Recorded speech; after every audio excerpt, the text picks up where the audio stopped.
ನಮಸ್ಕಾರ. ನಾನು ನಿಮ್ಮ ರಘು ಮಾತಾಡ್ತಾ ಇದ್ದೀನಿ. ಸುಮಾರು ಜನ ಈ ಬೈಕ್ ಟ್ಯಾಕ್ಸಿ ಓಡಿಸುವಂಥವ್ರು, ಏನು ಅಕ್ರಮವಾಗಿ ಬೈಕ್ ಟ್ಯಾಕ್ಸಿಗಳು ಹೋಗ್ತಾ ಇದೆ, ಇದನ್ನು ಓಡಿಸೋವಂಥವ್ರಿಗೆ ಏನು ಮಾಡ್ತಾ ಇದ್ದಾರೆ, ಈ ಸ್ವಲ್ಪ ಈ ಬೈಕ್ ಟ್ಯಾಕ್ಸಿ ಪರವಾಗಿ ವಿಡಿಯೋ ಮಾಡೋವಂಥವ್ರು ಏನು ಬೈಕ್ ಟ್ಯಾಕ್ಸಿಗೆ ಒಂದು ಅಗ್ರಿಗೇಟೆಡ್ ಲೈಸೆನ್ಸ್ ಸಿಕ್ಬಿಟ್ಟಿದೆ ರ್ಯಾಪಿಡೋ ಕಂಪ್ನಿಗೆ ಅಂಥೇಳಿ ಒಂದು ದೊಡ್ಡ ಎಲ್ಲ ಕಡೆ ಒಂದು ವಿಡಿಯೋ ಮಾಡಿಕೊಂಡು ಪ್ರಚಾರ ಮಾಡ್ತಾವ್ರೆ. ಇದು ಶುದ್ಧ ಸುಳ್ಳು. ಅಗ್ರಿಗೇಟೆಡ್ ಲೈಸೆನ್ಸ್ ಬಂದಿರೋದು ಕ್ಯಾಬಿಗೆ ಮಾತ್ರ, ಆಟೋ ರಿಕ್ಷಾಗೆ ಅಗ್ರಿಗೇಟೆಡ್ ಲೈಸೆನ್ಸ್ ಬರಲ್ಲ. ಕ್ಯಾಬ್ ಏನು ಟ್ಯಾಕ್ಸಿಗಳು ಓಡ್ತವೆ ಅವಕ್ಕೆ ಮಾತ್ರ ಅಗ್ರಿಗೇಟೆಡ್ ಲೈಸೆನ್ಸು. ಉಬರು ಮತ್ತು ಈ ರ್ಯಾಪಿಡೋ ಕಂಪ್ನಿ ಇಬ್ಬರು ಮಾತ್ರ ಅಗ್ರಿಗೇಟೆಡ್ ಲೈಸೆನ್ಸ್ ತೊಗೊಂಡಿದ್ದಾರೆ. ಏನು ಓಡಿಸ್ಲಿಕ್ಕೋಸ್ಕರ, ಕ್ಯಾಬ್ ಓಡಿಸ್ತೀವಿ ಅಂಥೇಳಿ ಅದನ್ನು ಎತ್ಕೊಂಡು ಬೈಕ್ ಟ್ಯಾಕ್ಸಿ ಓಡಿಸ್ಬೋದು ಅಂಥೇಳಿ ಸುಳ್ಳು ಪ್ರಚಾರ ಮಾಡ್ತಾ ಇದ್ದಾರೆ.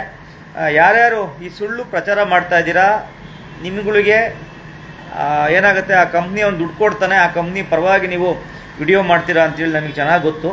ಮತ್ತು ಸುಮಾರು ಜನ ಬೈಕ್ ಟ್ಯಾಕ್ಸಿಯವರು ಹೇಳ್ತಾ ಇದ್ರು, ನೋಡಿಕೊಂಡು ಏನಾದ್ರು ಆರ್ಡ್ರ್ ಬಂದುಬಿಟ್ಟಿದೆ ಹಾಗೆ ಹೀಗೆ ಅಂತೇಳಿ. ನಾವು ಇದೇ ಸಂಬಂಧಪಟ್ಟಂಗೆ ಏನು ನಮ್ಮ HSR-RTO 01 ಇದೆ, ಅಲ್ಲಿ ಕಳೆದ ಗಾಡಿಗಳನ್ನ ಹಿಡಿಬೇಕಾದ್ರೆ ನಾವು ಅವ್ರಿಗೆ ಹೇಳಿದ್ವಿ, ನೀವು ಪ್ರತಿಯೊಬ್ಬ ಬೈಕ್ ಟ್ಯಾಕ್ಸಿಯವ್ರಿಗೂ ನೀವು ಬಂದು ಪದೇ ಪದೇ ಹೇಳಲಿಕ್ಕಾಗಲ್ಲ, ಅವ್ರಿಗೆ ಮಾಹಿತಿ ಸಿಗಲ್ಲ ಅಂಥೇಳಿ ಕನ್ನಡದಲ್ಲೇ ನೀವು ಪ್ರಿಂಟ್ ಮಾಡಿ ನೋಟಿಸ್ ಬೋರ್ಡಲ್ಲಿ ಹಾಕಿ ಅಂದ್ವಿ. ಈಗ HSR-RTOದಲ್ಲಿ ನೋಟಿಸ್ ಬೋರ್ಡಲ್ಲಿ ಹಾಕಿದ್ದಾರೆ. ಏನಂತ ಹಾಕಿದ್ದಾರೆ ಅಂದರೆ, ಈ ಮೇಲ್ಕಂಡ ವಿಷಯಕ್ಕೆ ಸಂಬಂಧಿಸಿದಂತೆ ವಾಹನದ ಸಂಖ್ಯೆ, ಯಾರೋ ಒಬ್ಬ ಬೈಕ್ ರೈಡರು ಹಾಕ್ಕೊಟ್ಟಿರೋದು, ದಿನಾಂಕ ಇಂಥ ತಾರೀಕು, HSR-RTO ಲೆವೆಟ್ ಚಾಲನ ಮಾಡುತ್ತಿರುವಾಗ RTO ಅಧಿಕಾರಿಗಳು ನನ್ನ ವಾಹನವನ್ನು ಸೀಜ್ ಮಾಡಿರುತ್ತಾರೆ, ಏಕೆಂದರೆ ರ್ಯಾಪಿಡೋ ಅನಧಿಕೃತ ಕೆಲಸವೆಂದು ಸೀಜ್ ಮಾಡಿರುತ್ತಾರೆ. ಅವನೇ ಬರ್ಕೊಟ್ಟಿರೋದು, ಯಾರೋ. ಈ ಮೂಲಕ ಪ್ರಮಾಣೀಕರಿಸುವುದೆಂದರೆ, ನಾನು ಇನ್ನು ಮುಂದೆ ಈ ರೀತಿ ಮಾಡುವುದಿಲ್ಲವೆಂದು ಪ್ರಮಾಣೀಕರಿಸುತ್ತೇನೆ. ದಯವಿಟ್ಟು ನನ್ನ ವಾಹನವನ್ನು ಬಿಡುಗಡೆ ಮಾಡಬೇಕಾಗಿ ತಮ್ಮಲ್ಲಿ ಮನವಿ ಮಾಡಿಕೊಳ್ಳುತ್ತಿದ್ದೇನೆ. ಈ ಮೇಲ್ಕಂಡ ಎಲ್ಲ ಅಂಶಗಳು ಸತ್ಯವಾಗಿರುತ್ತದೆ. ನಾನು ನೀಡಿರುವ ಮಾಹಿತಿಗಳು ತಪ್ಪೆಂದು ಕಂಡುಬಂದಲ್ಲಿ ನನ್ನ ಮೇಲೆ ಕಾನೂನು ರೀತಿಯ ಕ್ರಮ ಜರುಗಿಸಬಹುದು ಎಂದು ಈ ಪ್ರಮಾಣ ಪತ್ರದ ಮೂಲಕ ಪ್ರಮಾಣೀಕರಿಸುತ್ತೇನೆ. ಯಾರ್ಯಾರು ಗಾಡಿಗಳು ಹಿಡಿದು ಫೈನ್ ಹಾಕ್ಸ್ಕೊತಾ ಇದಾರಲ್ಲ, ಅವ್ರ ಹತ್ರ ಈ ಅಧಿಕಾರಿಗಳು ಈ ಥರ ಅಪ್ಡೇಟ್ ತಗೊಂಡು, ಅವನೇ ನಾನಿನ್ನು ಮುಂದಕ್ಕೆ ಯಾವುದೇ ರೀತಿ ಅನಧಿಕೃತ ಬೈಕ್ ಟ್ಯಾಕ್ಸಿನ ಮಾಡಲ್ಲ ಅಂತೇಳಿ ಒಂದು ಲೆಟ್ರನ್ನ ಬರೆದು ಕೊಟ್ಟು ಹೋಗ್ತಾವನೆ. ಇದು ನಿಮ್ಗಳಿಗೇನಾದರೂ ಅನುಮಾನ ಇದ್ದರೆ ಹೋಗಿ HSR-RTOದಲ್ಲಿ ನೋಟಿಸ್ ಬೋರ್ಡಲ್ಲಿದೆ. ಇದು ನಾವೇನು RTO ಅಧಿಕಾರಿಗಳ ಹತ್ರ ಪಡೆದಿದ್ದಲ್ಲ, ಅವರು ನೋಟಿಸ್ ಬೋರ್ಡಲ್ಲಿ ಹಾಕಿದ್ದಾರೆ. ಪದೇ ಪದೇ ನಿಮಗೆಲ್ಲ ಹೇಳೋಕ್ಕಾಗಲ್ಲ, ಅಲ್ಲಿ ನೋಟಿಸ್ ಬೋರ್ಡಲ್ಲಿದೆ. ಈ ರೀತಿ ಒಂದು ಅಪ್ಡೇಟ್ ಮಾಡ್ಕೊಬಂದು ನಮಗೆ ಕೊಡಿ, ಆವಾಗ ನಿಮಗೆ ಫೈನು ಮತ್ತು ಈ ಅಪ್ಡೇಟ್ ಕೊಟ್ಟು ಆ ಒರಿಜಿನಲ್ ಡಾಕ್ಯುಮೆಂಟ್ಸ್ ಕೊಟ್ಟರೆ ಮಾತ್ರ ಗಾಡಿಗಳನ್ನ ರಿಲೀಸ್ ಆಗ್ತಾ ಇದ್ದಾವೆ. ಇದು ಕೆಲವು ಜನಕ್ಕೆ ಅರ್ಥ ಆಗಬೇಕು. ನಾವೇನು ಕೆಲಸ ಮಾಡ್ತಾ ಇದ್ದೀವಿ ಅಂದರೆ, ಪ್ರತಿನಿತ್ಯ ಈ ಬೈಕ್ ಟ್ಯಾಕ್ಸಿ ವಿಚಾರವಾಗಿ ಸಾರಿಗೆ ಅಧಿಕಾರಿಗಳು 11 RTOಲು ಗಾಡಿ ಹಿಡಿಬೇಕು ಅಂತೇಳಿ ಒತ್ತಡ ಹೇರಿದ್ವಿ. ಅದು ನಿರಂತರವಾಗಿ ನಡೀತಾ ಇದೆ.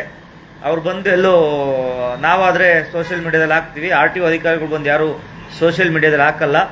ನಿಮಗೆ ಅಷ್ಟೊಂದು ಅನುಮಾನ, ಡೌಟ್ ಇತ್ತು ಅಂದರೆ ಹೋಗಿ ಎಲ್ಲ RTOದಲ್ಲೂ ಹೋಗಿ ಕೇಳಿ, ನಮಗೆ ಬೈಕ್ ಟ್ಯಾಕ್ಸಿ ಓಡಿಸ್ಲಿಕ್ಕೆ ಪರ್ಮಿಷನ್ ಇದೆಯಾ ಇಲ್ವಾ ಅನ್ನೋದು ಗೊತ್ತಾಗುತ್ತೆ. ಬೈಕ್ ಟ್ಯಾಕ್ಸಿಗೆ ಕೊಟ್ಟಿರೋದು ಪರ್ಮಿಷನ್ ಯಾವುದೇ ಕಾರಣಕ್ಕೂ 2021 ಪಾಲಿಸಿ ಇತ್ತು. ಕಳೆದ ಸಚಿವರಾಗಿದ್ದವರು ಅದನ್ನು ವಿಧಾನಸೌಧದಲ್ಲಿ ಮತ್ತು ರಾಜ್ಯಪಾಲದ ಸಿಗ್ನೇಚರ್ ತಗೊಂಡು ಬೈಕ್ ಟ್ಯಾಕ್ಸಿ ಪಾಲಿಸಿನ ಕರ್ನಾಟಕದಿಂದ ತೆಗೆದಾಕಿದ್ದಾರೆ. ಕರ್ನಾಟಕದಲ್ಲಿ ಯಾವುದೇ ಬೈಕ್ ಟ್ಯಾಕ್ಸಿ ಪಾಲಿಸಿ ಇಲ್ಲ. ಈಗೇನೇ ಒಂದು ಯಾರಿಗೆ ಅಗ್ರಿಗೇಟೆಡ್ ಲೈಸೆನ್ಸ್ ಕೊಟ್ಟರು ಸಹ ಅದು ಇದಕ್ಕೆ ಮಾತ್ರ ಸೀಮಿತವಾಗುತ್ತೆ, ಕ್ಯಾಬ್ಗಳಿಗೆ ಮಾತ್ರ ಸೀಮಿತವಾಗುತ್ತೆ. ಅದಕ್ಕೆ ಕ್ಯಾಬ್ಗೆ ತಗೊಂಡಿರೋದು ಅಧಿಕಾರಿಗಳ ಹತ್ರ ನಾವು ಮಾಹಿತಿ ತಗೊಂಡಿರೋದು, ಉಬರ್ ತಗೊಂಡಿದ್ದಾರೆ ಮತ್ತು ರ್ಯಾಪಿಡೋ ತಗೊಂಡಿದ್ದಾರೆ. ಏನು ಓಡಿಸ್ಲಿಕ್ಕೆ, ಕ್ಯಾಬ್ ಓಡಿಸ್ಲಿಕ್ಕೆ, ಬೈಕ್ ಓಡಿಸ್ಲಿಕ್ಕೆ ಎಲ್ಲೂ ಅಗ್ರಿಗೇಟೆಡ್ ಲೈಸೆನ್ಸು ಇಲ್ಲ. ನೀವುಗಳು ಇದೇ ರೀತಿ ಸುಳ್ಳು ಮಾಹಿತಿ ತಗೊಂಡು ನೀವು ಇದೇ ರೀತಿ ಮಾಡ್ತಾ ಇದ್ರೆ, ನಾವು ಮತ್ತೆ ಅಧಿಕಾರಿಗಳ ಹತ್ರ ಪ್ರೆಷರ್ ಹಾಕಿ, ಅವ್ರು ಹೇಳಿದರು ಪಾಪ ಇವ್ರು ಯಾರೋ ಬೈಕ್ ಅವ್ರಿಗೆ ಹಾಕೋ ಬದಲು ಅಲ್ಲಿ ಮಾಡೋಣ, ಏನೋ ಮಾಡೋಣ ಅಂತ ಅದು ನಡೀತಾ ಇದೆ ಮಾತುಕತೆ. ನೀವುಗಳು ಇದನ್ನು ಸುಳ್ಳು ಮಾಹಿತಿ ಅಂತ ತಿಳ್ಕೊಂಡು ಮತ್ತೆ ವಿಡಿಯೋ ಮಾಡಾಕೋದು, ಬೈಕ್ ಟ್ಯಾಕ್ಸಿ ಓಡಿಸಿ ಅಂತೇಳಿ ಪ್ರಚೋದನೆ ಕೊಡೋರು, ನೀವುಗಳು ಮಾಡೋ ಅಂಥ ತಪ್ಪಿಗೆ ಪಾಪ ಅಮಾಯಕ ಬೈಕ್ ಟ್ಯಾಕ್ಸಿ ಓಡಿಸೋವಂಥವ್ರು ಫೈನ್ ಹಾಕ್ಕೊಂಡು ಅವರು ಬೀದಿಗೆ ಬರ್ತಾ ಇದ್ದಾರೆ. ಅವರು ಈ ಥರ ಹೋಗಿ ಅಧಿಕಾರಿಗಳ ಮುಂದೆ ತಪ್ಪಾಯಿತು ನಾನು ಮುಂದಕ್ಕೆ ಮಾಡಲ್ಲ ಮಾಡಿದ್ರೆ ಪಾಪ ಅವರೇ ಅಪ್ಡೇಟ್ ಕೊಟ್ಟು ಏನಾದರೂ ಮತ್ತೆ ಮಾಡಿ ಸಿಗಾಕೊಂಡ್ರೆ ಪರ್ಮನೆಂಟಾಗಿ ಅವ್ರದ್ದು DL ಮತ್ತು RC ಸಸ್ಪೆಂಡ್ ಆಗುತ್ತೆ. ಇದಕ್ಕೆ ಯಾರು ಹೇಳ್ತಾರೆ, ಉತ್ತರ ಕೊಡ್ತಾರೆ? ನೀನು ಬಂದು ಅವತ್ತು ಕೊಡ್ತೀಯಾ? ಯಾರು ವಿಡಿಯೋ ಮಾಡ್ತಿರಲ್ಲ, ರ್ಯಾಪಿಡೋಗಿ ಬಂದುಬಿಟ್ಟಿದೆ ಪರ್ಮಿಷನ್ನು. ನಾನು ಈ ಮೂಲಕ ಈ ವಿಡಿಯೋನ ಎಲ್ಲ ಬೈಕ್ ಟ್ಯಾಕ್ಸಿ ಚಾಲಕರಿಗೆ ತಲುಪುವಂಥ ಕೆಲಸ ಮಾಡಿ, ನಾನು ಅವ್ರಿಗೇನಾದ್ರು ಡೌಟ್ ಇತ್ತು ಅಂದರೆ ಹೋಗಿ HSR ಅಲ್ಲಿ ನೋಟಿಸ್ ಬೋರ್ಡಲ್ಲಿದೆ, ಹೋಗಿ ನೋಡ್ಕೊಂಡು ಬರಲಿ. ಹೇಳ್ತಿರಲ್ಲ ನಮಗೆ ಪರ್ಮಿಷನ್ನು ಅಲ್ಲಿದೆ, ನಿಮಗೆ ದೊಡ್ಡದಾಗಿ ಬೋರ್ಡ್ ನೋಟಿಸ್ ಬೋರ್ಡಲ್ಲಿ ಸಹ ಹಾಕೋ ಲೆವೆಲ್ಗೆ ನೀವು ಮಾಡ್ಕೊಂಡಿರೋದು ಈ ಅಕ್ರಮ ಏನು ಬೈಕ್ ಟ್ಯಾಕ್ಸಿಗೆ ಇದು ಆಗಲೇ ಇಲ್ಲಿಗೆ ಬಂದು ನಿಂತು ಹೋಗಿದೆ. ಹೌದು, ಇದು 1 ಸಿಟಿ 1 ರೇಟು. ನಾವು ಎರಡೇ ಅಜೆಂಡ್ವಾಗಿ ಹೋಗಿರೋದು, ಒಂದು ಬೈಕ್ ಟ್ಯಾಕ್ಸಿ ವಿಚಾರ ಮತ್ತು 1 ಸಿಟಿ 1 ರೇಟು. 1 ಸಿಟಿ 1 ರೇಟ್ ಏನು ಎಲ್ಲ ಕಂಪ್ನಿಗಳಿಗೂ ಶೋಕಾಸ್ ನೋಟಿಸ್ ಕೊಟ್ಟಿದ್ದಾರೆ. ಅವ್ರ ಕಡೆಯಿಂದ ಯಾವ ರೀತಿ ಉತ್ತರ ಬರುತ್ತೆ ಅದನ್ನು ನೋಡಿಕೊಂಡು ಆಗಲೇ ತಿಳಿಸುವಂಥ ಕೆಲಸ ಮಾಡ್ತಾ ಇದ್ದಾರೆ. ಆಗಲೇ ಸುಮಾರು ಕಂಪ್ನಿಯಲ್ಲಿ ಆಗಲೇ ಮಾತುಕತೆ ನಡೀತಾ ಇದೆ, ಯಾವ ರೀತಿ ನಾವು ಇದನ್ನು ಜಾರಿ ಮಾಡೋದು ಅಂತೇಳಿ ನೋಡೋಣ. ನಾವೊಂಥರ ಹೋದರೆ ಆ ಕಂಪ್ನಿಯವ್ರು ಒಂದು ಕಡೆ ಯಾವ ರೀತಿ ಅವ್ರ ಕಂಪ್ನಿ ಉಳಿಸ್ಕೊಳಕ್ಕೋಸ್ಕರ ಕೆಲಸ ಮಾಡ್ತಾರೆ. ನಾವಂತೂ ನಿರಂತರವಾಗಿ ಚಾಲಕರ ಪರ ಇದ್ದೀವಿ. ಚಾಲಕರಿಗೆ ಏನು ನಮ್ಮ ಎರಡೇ ಬೇಡಿಕೆ, ನಮ್ಮದೇನು ಬೇರೆ ಬೇಡಿಕೆನೇ ಇಲ್ಲ, ಬೈಕ್ ಟ್ಯಾಕ್ಸಿ ವಿಚಾರ ಮತ್ತು 1 ಸಿಟಿ 1 ವಿಚಾರ. ಇದರ ವಿಚಾರವಾಗಿ ನಾವೇನು ಮಾಡಬೇಕು ಅನ್ನೋದನ್ನ ಆದಷ್ಟು ಬೇಗ ತಿಳಿಸ್ಕೊಡುವಂಥ ಕೆಲಸನ ಮಾಡಿಕೊಡ್ತೀವಿ. ಈ ವಿಡಿಯೋ ವಿಶೇಷವಾಗಿ ಮಾಡ್ತಾ ಇರೋದು ಈ ಬೈಕ್ ಟ್ಯಾಕ್ಸಿ ಪ್ರಮೋಷನ್ ಮಾಡ್ತಾರಲ್ಲ ಅವ್ರಿಗೋಸ್ಕರ ಮಾಡ್ತಾ ಇರೋಂಥ ವಿಡಿಯೋ. ಈ ವಿಡಿಯೋ ನಿಮ್ಗೆ ಏನಾದರೂ ನಾನು ಹೇಳಿದ್ದು ಸುಳ್ಳು ಅನ್ನಂಗಿದ್ರೆ ನಿಮ್ಗೆ HSRಗೆ ಹೋಗಿ ವಿಚಾರಣೆ ಮಾಡಿಕೊಂಡು ಆಮೇಲೆ ಬೇಕಾದರೆ ಬಂದು ಇನ್ನೊಂದು ವಿಡಿಯೋ ಮಾಡಿ, ಹೈಕೋರ್ಟ್ ಆರ್ಡ್ರ್ ಕೊಟ್ಟಿದೆಯೋ ಇನ್ನೊಂದು ಕೊಟ್ಟಿದೆಯೋ ಅದಕ್ಕೆಲ್ಲ ಉತ್ತರ RTO ಆಫೀಸ್ಗಳಲ್ಲಿ ನೋಟಿಸ್ ಬೋರ್ಡಲ್ಲಿ ಇದೆ. ನೀವು ಯಾರು ಹೋಗಿ ಒಬ್ಬ ಇಂಪ್ಲೇಯರ್ಸ್ ಹೋಗಿ ಬೈಕ್ ಟ್ಯಾಕ್ಸಿ ಪರವಾಗಿರೋನು ಹೋಗಿ ಈ ಕೆಲಸ ಮಾಡಲ್ಲ. ಏನಕ್ಕೆ ಅಂದರೆ ನೀವೆಲ್ಲ ಅವರ ಕಂಪ್ನಿಯವ್ರು ಕೊಡುವಂಥ ಪ್ರಮೋಷನ್ಗೋಸ್ಕರ ನೀವು ಆ ಕಂಪ್ನಿಯವ್ರ ಸಪೋರ್ಟಾಗೇ ಮಾಡೋದು. ಅದು ನಮಗೆಲ್ಲರಿಗೂ ಗೊತ್ತಿರೋ ವಿಚಾರನೇ. ನಾವು ಈ ಮೂಲಕ ಈ ಬೈಕ್ ಟ್ಯಾಕ್ಸಿಯ ಮಾಡೋವಂಥವ್ರಿಗೆ ಈ ಮೂಲಕ ನಾವು ಕೇಳ್ಕೊಳೋದು, ನಿಮ್ಗಳಿಗೆ ಡೌಟ್ ಇತ್ತು ಅಂದರೂ ಹೋಗಿ. ಹೌದು, ಬೈಕ್ ಟ್ಯಾಕ್ಸಿ ಓಡ್ತಾ ಇದೆ, ಇಲ್ಲ ಅಂತ ನಾವೇನು ಹೇಳ್ತಿಲ್ಲ. ಅವಕ್ಕೆಲ್ಲ ದಂಡ ಹಾಕುವಂಥ ಕೆಲಸ ಮತ್ತೆ ಶುರುವಾಗ್ತಾ ಇದೆ. ಏನು ಸುಪ್ರೀಂ ಕೋರ್ಟ್ನಲ್ಲಿ ಕೇಸ್ ಮುಗಿಯೋದ್ರೊಳಗಡೆ ಇಲ್ಲಾಗಲೇ ಒಂದು 3-4 ಸಾವಿರ ಜನಕ್ಕೆ ಕೇಸ್ ಹಾಕಿ ಈಗ ಅಲ್ಲೂ ನಮ್ಮ ಪರನೇ ಬರುತ್ತೆ. ಅಷ್ಟರೊಳಗಡೆ ನಿಮ್ಮ ಬೈಕ್ ಟ್ಯಾಕ್ಸಿ ಕತೆನೂ ಮುಗಿದೋಗುತ್ತೆ. ಅವನ ಈ ಸುಳ್ಳು ಮಾತಿಗೆ, ಕಂಪ್ನಿಯವರ ಸುಳ್ಳು ಮಾತಿಗೆ ನೀವು ಮರಳಾಗಿ ಗಾಡಿನ ಓಡಿಸ್ಬೇಡಿ ಅಂತೇಳಿ ಈ ಮೂಲಕ ಕೇಳ್ಕೊಳ್ತಾ, ಆಟೋ ಚಾಲಕರು ತುಂಬ ಕಷ್ಟದಲ್ಲಿದ್ದಾರೆ. ಟ್ಯಾಕ್ಸಿ ಚಾಲಕರಾಗಲಿ, ಆಟೋ ಆಗಲಿ, ಬೆಂಗಳೂರು ಟ್ರಾಫಿಕ್ ಆಗಿರಲಿ, ತುಂಬ ಗಾಡಿಗಳು, ಆಟೋ ರಿಕ್ಷಾಗಳು, ಡ್ರೈವರ್ಗಳು ತುಂಬ ಬಿಸ್ನೆಸ್ ಇಲ್ದಲೇ ಒದ್ದಾಡ್ತಾ ಇದ್ದಾರೆ. ಏನೋ ಈಗ ಸುಮಾರು ಜನ ನಮ್ಮನ್ನೆಲ್ಲ ಯಾರ್ಯಾರು ಬೈಕೊಂಡು ತಿರುಗಾಡ್ತಿದ್ದವರೇ ನೋಡ್ತಾ ಇದ್ದೆ. 5ನೇ ತಾರೀಕಿಂದ ಬಿಸ್ನೆಸ್ ಪರವಾಗಿಲ್ಲ ಅಂತೇಳಿ ಹೇಳೋ ಮಟ್ಟಕ್ಕೆ ಬಂದಿದೆ. ಒಂದು ಮಟ್ಟಕ್ಕೆ 5ನೇ ತಾರೀಕಿಂದ ಸ್ವಲ್ಪ, ಅಷ್ಟೇನು ದೊಡ್ಡ ಮಟ್ಟಕ್ಕಿಲ್ಲ, ಒಂದು ಸ್ವಲ್ಪ 100-200 ರೂಪಾಯಿ ವ್ಯಾಪಾರದಲ್ಲಿ ಜಾಸ್ತಿ ಆಗಿದೆ ಅಂತೇಳಿ ಹೇಳೋವಂಥ ಮಟ್ಟಕ್ಕೆ, ನಮ್ಮನ್ನು ಬೈಕೊಂಡು ತಿರುಗ್ತಾ ಇದ್ದವರೇ ಹೇಳೋವಂಥ ಮಟ್ಟಕ್ಕೆ ಬಂದಿದೆ. ನೋಡೋಣ, ನಿರಂತರವಾಗಿ ನಾವಂತೂ ನಮ್ಮನ್ನು ಬೈದ್ರಾಗಲಿ ಹೊಗಳೋದಾಗಲಿ ಅವ್ರು ಯಾರಿಗೂ ತಲೆ ಕೆಡಿಸ್ಕೊಳಕ್ಕೆ ಹೋಗಲ್ಲ. ನಾವು ನಮ್ಮ ಸಂಘಟನೆಯಲ್ಲಿ ನಂಬಿರುವಂಥ ಚಾಲಕರಿಗೋಸ್ಕರ ಕೆಲಸ ಮಾಡ್ತಾ ಪ್ರತಿದಿನವೂ ಮಾಡ್ತಾ ಹೋಗ್ತಾ ಇರ್ತೀವಿ. ಆದಷ್ಟು ಬೇಗ ಈ ಬೈಕ್ ಟ್ಯಾಕ್ಸಿ ವಿಚಾರವಾಗಿ ಏನೇನಾಗುತ್ತೆ ಅದನ್ನೆಲ್ಲ ನಿಮ್ಮ ಮುಂದೆ ಇಡುವಂಥ ವಿಚಾರ, ಈ ನೋಟಿಸ್ ವಿಚಾರವಾಗಿ ಹೇಳಬೇಕಿತ್ತು. ಅದಕ್ಕೋಸ್ಕರನೇ ಈ ವಿಡಿಯೋನ ಮಾಡಿದ್ದು. ಮೊನ್ನೆನೇ ಬಂತು ನೋಟಿಸು, ನಾವೆಲ್ಲ ಹೋಗಿ ಪ್ರೆಸರ್ ಹಾಕಿದ್ವಿ, ನೀವೇನಕ್ಕೆ ನೋಟಿಸ್ ಬೋರ್ಡ್ಗೆ ಹಾಕಿ, ಯಾಕೆಂದರೆ ಅಲ್ಲಿ ಇವ್ರಿಗೆ ಅರ್ಥ ಆಗಲ್ಲ ಸ್ವಲ್ಪ ಜನಕ್ಕೆ. ಇಲ್ಲ ಮಾಡ್ತಾ ಇದ್ದಾರೆ ಹೇಳೋಕ್ಕೆ ಹೋದರೆ ನೀವು ಹೌದು, ನಾನು ಅವತ್ತು ಹೇಳ್ತಾ ಇದ್ದೀನಿ, ಯಾರು ನಮ್ಮ ಆಟೋ ಚಾಲಕರು ಬೈಕ್ ಟ್ಯಾಕ್ಸಿನ ಹಿಡಿದು ತೊಂದರೆ ಕೊಡೋಕ್ಕೆ ಹೋಗಬೇಡಿ. ನೀವು ಆರಾಮಾಗಿ ಗಾಡಿ ಓಡಿಸೋಂಥ ಕೆಲಸ ಮಾಡಿ.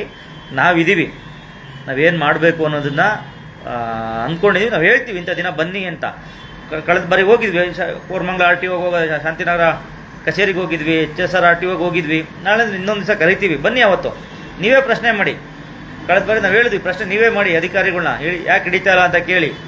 ಆಗುತ್ತೆ ಕೆಲಸ. ನಮ್ಮ ರಾಘವೇಂದ್ರ ಗೌಡ ನಮ್ಮ ಹಾಸನವರು, ಸರ್ ಕ್ಯಾಬಿಗೆ ರೇಟ್ ಕೊಡ್ತಾ ಇಲ್ಲ ಶೋಕಾಸ್ ನೋಟಿಸ್ ಹೋಗಿದೆ, ಅದಕ್ಕೆ ಯಾವ ರೀತಿ ಉತ್ತರ ಬರುತ್ತೆ ತಿಳ್ಕೊಂಡು ನಾವೊಂದು 5-6 ಸಂಘಟನೆಯವ್ರು ಇದ್ದೀವಿ, ನಾವೇನು ಮಾಡಬೇಕು ಅನ್ನೋದನ್ನು ತಿಳಿಸ್ಕೊಡ್ತೀವಿ. ಇದೇ ನಾವ್ಯಾರು ಹೋಗಿರೋದೇ 2 ವಿಚಾರವಾಗಿ, 1 ಸಿಟಿ 1 ರೇಟು ಬೈಕ್ ಟ್ಯಾಕ್ಸಿ. ಈ ವಿಚಾರವಾಗಿ ನಮ್ದು ಆಟೋ ಏಜೆನ್ಸ್ ಆಗೋಯ್ತು ಅಂತ ಟ್ಯಾಕ್ಸಿಯವ್ರನ್ನ ಕೈ ಬಿಡೋ ಮಾತೇ ಇಲ್ಲ. ನಮ್ಮ ನಾರಾಯಣ ಸ್ವಾಮಿಯವರು ಟ್ಯಾಕ್ಸಿ ವಿಚಾರವಾಗಿ, ನಮ್ಮ ಜಯಣ್ಣವರು ತುಂಬ ದೊಡ್ಡ ಮಟ್ಟದಲ್ಲಿ ಹೋರಾಟಗಳನ್ನ ಪ್ರತಿ RTO ಹೋದಾಗ ಎಲ್ಲಾಗಲೂ ಯಾವಾಗಲೂ 1 ಸಿಟಿ 1 ರೇಟ್ ಬಗ್ಗೆನೇ ತುಂಬ ದೊಡ್ಡ ಮಟ್ಟದಲ್ಲಿ ಧ್ವನಿ ಎತ್ತಾ ಇದ್ದಾರೆ. ಆ ಧ್ವನಿಗೆ ನಾವೆಲ್ಲ ಜೊತೆಗಿರ್ತೀವಿ ಅಂತೇಳಿ ಈ ಮೂಲಕ ತಿಳಿಸ್ಕೊಡ್ತಾ, ಆದಷ್ಟು ಬೇಗ ಟ್ಯಾಕ್ಸಿ ಚಾಲಕರಿಗೂ ಒಳ್ಳೆ ದಿನ ಬರಲಿ. ನೀವೆಲ್ಲ ಒಗ್ಗಟ್ಟಾಗಿ ಯಾರು ಹೋರಾಟ ಮಾಡ್ತಾ ಇರ್ತಾರೆ ಅಂಥವ್ರ ರೋಡಿಗಿಳಿದು ಹೋರಾಟ ಮಾಡ್ತಾ ಇದ್ದಾರೆ ಅಂಥವ್ರ ಜೊತೆ ನೀವೆಲ್ಲ ಕೈ ಜೋಡಿಸಿ ಅಂತೇಳಿ ಈ ಮೂಲಕ ಕೇಳ್ಕೊತೀನಿ. ಅಲ್ಲ, ನಾನು ನಮ್ಮ ಆಟೋ ಚಾಲಕರು ಸರಿ ತಪ್ಪು ಮಾತಾಡೋಕೆ ಇಲ್ಲಿ ಬಂದಿಲ್ಲ. ಆಟೋ ಚಾಲಕರು ತಪ್ಪಿತ್ತು ಅಂದರೆ ನಿಮಗೆ ನಿಯರ್ ಬೈ ಪೊಲೀಸ್ ಸ್ಟೇಷನ್ ಇದೆ, ಹೋಗಿ ಕಂಪ್ಲೇಂಟ್ ಕೊಡಿ. ಮೊನ್ನೆನೂ ಸಹ ನನಗೆ ಒಬ್ಬರು ಬಂತು ಫೋಟೋ, ನಾನೇ ತಿಳಿಸ್ಕೊಟ್ಟೆ, ಹೌದು ಆಟೋ ಚಾಲಕ ತಪ್ಪು ಮಾಡ್ತಾ ಇದ್ದಾನೆ, ಅವನ ಮೇಲೆ ಆಕ್ಷನ್ ತಗೊಳ್ಳಿ ಅಂತ ನಾನೇ ಹೇಳಿದ್ದೀನಿ. ನಾವಂತೂ ಕೆಟ್ಟ ಆಟೋ ಚಾಲಕರ ಜೊತೆ ಯಾವುದೇ ಸಂಘಟನೆಯವ್ರು ಇಲ್ಲ. ಒಳ್ಳೆಯವರು ಕೆಟ್ಟವರು ಎಲ್ಲ ಕಡೆನೂ ಇದೆ. ಸುಮಾರು ಜನಕ್ಕೆ ಹೆಂಗಾಗ್ಬಿಟ್ಟಿದೆ ಅಂದರೆ, ಈ ಬೈಕಲ್ಲಿ ಕಮ್ಮಿ ಆಗುತ್ತೆ, ಏನು ಬೈಕಲ್ಲಿ ನೀವು ರೋಡಲ್ಲಿ ಕೈ ಹಾಕಿ ಬರ್ತಾರೆ, ಆಟೋದಲ್ಲೂ ನೀವು ಓಲಾ ಉಬರು ರ್ಯಾಪಿಡೋ ಯಾವುದೋ ಒಂದು ಬುಕ್ ಮಾಡಿ ನಿಮ್ಮ ಕೈಯೇ ಬರ್ತಾನೆ. ಮತ್ತು ನಾನು ಈ ಮೂಲಕ ಕೇಳ್ಕೊಳೋದು, ರ್ಯಾಪಿಡೋನ ನಾವಂತೂ ಹೇಳ್ತಾನೆ ಬರ್ತಾ ಇದ್ದೀವಿ, ಅನ್ಇನ್ಸ್ಟಾಲ್ ಮಾಡಿ. ಈ ರ್ಯಾಪಿಡೋ ಏನಾಗಿದೆ, ಬೈಕ್ ಅವರು ತಂದಿದ್ದ ಅವನು ಮೂಲ. ನಮ್ಮ ಆಟೋ ಚಾಲಕರು ದಯವಿಟ್ಟು ಈ ರ್ಯಾಪಿಡೋ ಅನ್ನೋ ಬೂತನ್ನು ಅನ್ಇನ್ಸ್ಟಾಲ್ ಮಾಡಿ. ಬೇರೆ ಬೇರೆ ಅಪ್ಲಿಕೇಶನ್ ಇದ್ದಾವೆ, ಹೊಡೀರಿ. ಈ ಒಂದು ಕಂಪ್ನಿಗೆ ನಾವು ಬುದ್ಧಿ ಕಲಿಸಿದ್ದೆ ಆಯಿತು ಕರ್ನಾಟಕದಲ್ಲಿ ನಾವು ಅಂದರೆ, ಅದು ದೊಡ್ಡ ಮಟ್ಟದಲ್ಲಿ ಇನ್ನೊಬ್ಬ ಕಂಪ್ನಿ ಬರಲಿಕ್ಕೆ ಭಯ ಪಡ್ತಾನೆ. ಇಲ್ಲೇನಾಗಿದೆ, ನಾವು ಈ ಕಡೆ ಬೈಕ್ ಟ್ಯಾಕ್ಸಿ ವಿರುದ್ಧ ಹೋರಾಟ ಮಾಡ್ತಾ ಇರ್ತೀವಿ, ನಮ್ಮ ಚಾಲಕರು ಹೋಗಿ ರ್ಯಾಪಿಡೋ ಜೊತೆ ಹೋಗಿ ಸೇರಿಕೊಂಡು ಅವ್ನು ಬಾಡಿಗೆ ಹೊಡೆಯೋದು ಅಂತ ಶುರು ಮಾಡ್ತಾರೆ. ನೀವು ಬೇರೆ ಅಪ್ಲಿಕೇಶನ್ ಜೊತೆ ಹೊಡೀರಿ. ಆವಾಗ ಒಂದು ಕಂಪ್ನಿ ನಾವೆಲ್ಲ ಒಂದಾಗಿ ಫೈಟ್ ಮಾಡಿದ್ದಾಗ ಏನಾಗುತ್ತೆ, ಅವನಿಗೆ ಬುದ್ಧಿ ಬರುತ್ತೆ. ನೆಕ್ಸ್ಟ್ ಅವನು ಈಗ ನೋಡಿ, ನಮ್ಮ ಯಾತ್ರೆಗೆ ಹೋದ್ವಿ, ಅವ್ರು ನಮಗೆ ರೈಟಿಂಗಲ್ಲಿ ಕೊಟ್ಟರು, ನಾವು ಬೈಕ್ ಟ್ಯಾಕ್ಸಿನ ತಗೊಂಬರಲ್ಲ. ನಾನು ಹೇಳ್ತೀನಿ, ನಮ್ಮ ಯಾತ್ರೆ ಪರ ಅಂತ ನಾನು ಹೇಳ್ತಿಲ್ಲ, ಅವ್ರು ಓಪನ್ ಆಗಿ ಸ್ಟೇಟ್ಮೆಂಟ್ ಕೊಟ್ಟರು.